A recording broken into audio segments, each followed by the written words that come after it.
Hello friends, myself Dr. Rohis Kaushal, Senior Consultant, Department of Urology, Robotics and Kidney Transplant. So today we'll be talking about a condition known as Peyronie's disease. So first and foremost, what is a Peyronie's disease? So Peyronie's disease एक ऐसी बीमारी होती है जो कि mails में देखी जाती है एंड इसमें एक प्लाक फॉर्मेशन या गठान बन जाती है उनके पेनिस की one of the covering layers में. So what are the reasons, ये क्यों बनते हैं? तो देखा गया है कि जो पेशेंट डायबिटिक्स होते हैं या हाइपरटेंसिव होते हैं या कुछ मेडिसिन जैसे कि बीटा ब्लॉकर्स ले रहे होते हैं या विग्रस सेक्सुअल एक्टिविटी में इन्वॉल्व होते हैं, उनमें बिकॉज ऑफ माइक्रो ट्रॉमास ये प्लाक या हार्डनेस डेवलप हो जाती है उनकी पेनिस की कवरिंग में and this leads to multiple type of problems. So how does this patient present to us? So इस बीमारी के दो फेजेस होते हैं, एक तो एक्यूट फेज और एक क्रॉनिक फेज. एक्यूट फेज मतलब कि जो इनिशियली जब ये बीमारी डेवलप कर रही होती है तो क्या सिम्टम्स होते हैं. क्रॉनिक फेज मतलब कि जब बीमारी पूरी तरीके से डेवलप हो चुकी होती है तब उनके सिम्टोमेटोलॉजी डिफरेंट होती है. So coming to the acute phase, patients present to us with pain. जब भी उनको इरेक्शंस आती है ड्यूरिंग सेक्सुअल एक्टिविटी या स्टिमुलेशन, उनको पेन फील होता है उनके पेनिस में, तो इसको हम बोलते हैं acute phase. And next is a chronic phase जो कि इनिशियल 3-6 महीने के बाद ये पेशेंट्स क्रॉनिक फेज में चले जाते हैं जिसमें कि प्लाक बिल्कुल मैच्योर हो जाती है एंड वो डेवलप होके कुछ सिम्टम्स डेवलप करती है. सो पेशेंट्स हमारे पास या तो एक्यूट फेज में प्रेजेंट कर सकते हैं या तो क्रॉनिक फेज में प्रेजेंट कर सकते हैं.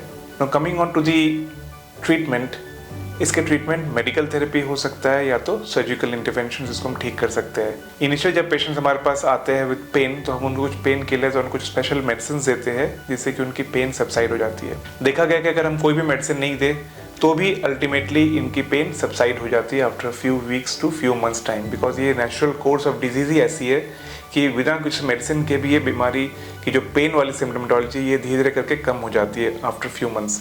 जब पेशेंट हमारे पास क्रॉनिक फेज में आते हैं तो उनके प्रेजेंटेशंस डिफरेंट हो सकते हैं इन द फॉर्म ऑफ वो सिर्फ एक गठान या एक प्लाक, एक थिकनिंग लेकर आ सकते हैं हमारे पास जो कि उनको कंसर्न है कि ये कैंसर तो नहीं है, या वो प्रेजेंट कर सकते हैं हमारे पास विद सम कर्वेचर यानी कि एंगुलेशन ड्यूरिंग इरेक्शन, यानी कि एंगुलेशन ऊपर की तरफ हो सकती है या नीचे की तरफ हो सकती है या साइडवेज हो सकती है और ये डिफरेंट एंगल्स में हो सकती है, 10 degrees, 20 degrees, 40 degrees, 60 degrees and so on.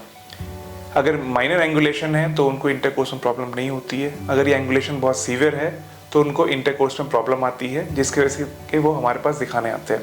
तो जब हम इन पेशेंट्स को देखते हैं तो हम इनको इवैल्यूएट करते हैं, इनके फिजिकल एग्जामिनेशन करते हैं और कुछ अदर टेस्ट लाइक डॉपलर करते हैं देखने के लिए इनकी blood supply and plaque dimensions. Coming on to the surgical treatment, तो सर्जिकल ट्रीटमेंट में हम उनको ऑफर करते हैं कि इस प्लाक को या तो इंसाइज कर सकते हैं या तो इसको कम्प्लीटली निकाल सकते हैं और इसके ऊपर एक ग्राफ्टिंग कर सकते हैं जिससे कि वो लेयर वापस से हम उनको कवरिंग दे सके. सो इन सब ट्रीटमेंट से कुछ प्रॉस एंड कॉन्स है, जैसे कि कभी कभी इरेक्टाइल डिसफंक्शन हो सकता है ट्रीटमेंट की वजह से या कुछ रेसिडुअल कर्वेचर भी रह सकता है इवन आफ्टर ट्रीटमेंट. बट अगर 10-20 डिग्री का रेसिडुअल कर्वेचर भी रहता है आफ्टर सर्जरी तो it is considered to be normal और इसके लिए हम कुछ ज़्यादा और एक्सेसिव सर्जरी नहीं करते हैं. सो फ्रेंड्स, अगर आप में या किसी आपके रिलेटिव में ये प्रॉब्लम है या ऐसी कोई प्रॉब्लम आपको पता चलती है तो please ask him or please you come forward to meet a urologist at the earliest and get the correct treatment. Thank you.